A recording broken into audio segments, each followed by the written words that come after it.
Oògùn fún gbogbo obìnrin tó fẹ́ finú ṣoyún ní kíákíá bísímìlà. bẹ́ẹ̀ ni especially gbogbo nǹkan tó jẹ́ ìpèníjà tí ò jẹ́ kóbìnrin rí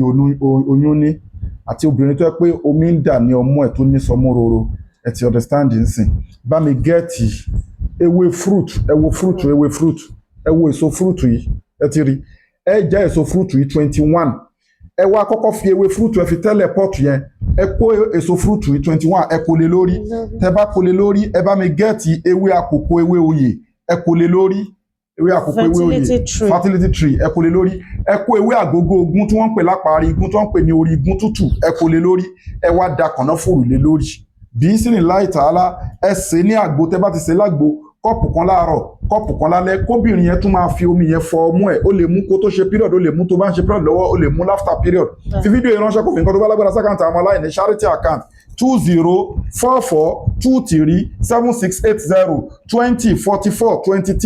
2044237680 First Bank of Nigeria Global Dahiratu Dhikrlahi Islamic Organization kò sígbà tó lè mú àgbo ìfarabalẹ̀ kó gbọ́ fídíò ìdílẹ̀ kó má ṣe mistake gbogbo àwọn tó pé kẹ́sì wọn ti critical lóbìnrin tó ń wojú Ọlọ́run ọba fọ́mọ tí kẹ́sì ẹgbẹ̀nu tán ó ní cyst ní ó ní PCOS ní ó ní PID ní ó ní infection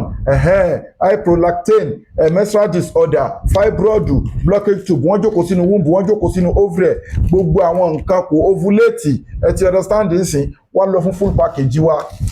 wọ́n lọ fún full package Sheikh Afangba International Limited ẹ WhatsApp wa lórí +234 810 913 1425 ó dà obìnrin tó wá pé ó ti wọ menopause ó máa reverse system ẹ wàá finú ṣoyún wàá fẹ́ ìgbọ́mọpọ̀n àti pé àwọn product wa ní lóríṣiríṣi made in India packed in South Africa bẹ́ẹ̀ ni ẹ WhatsApp wa lórí +234 810 913 1425 ẹ gẹ́ẹ̀tì transformer 1100 power fún ọkùnrin tó ní demand power tí nǹkan ọmọkùnrin ẹ̀ tí ó ṣe dáadáa ẹ get prostate enlargement powder master ẹ get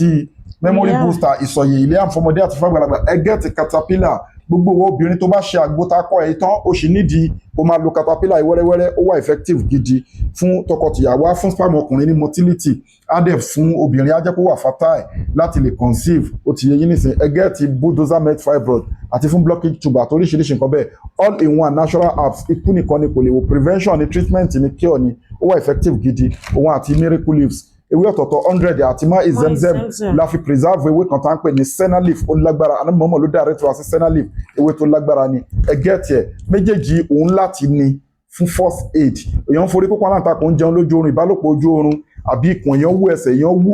kò rí bẹ́yà dáadáa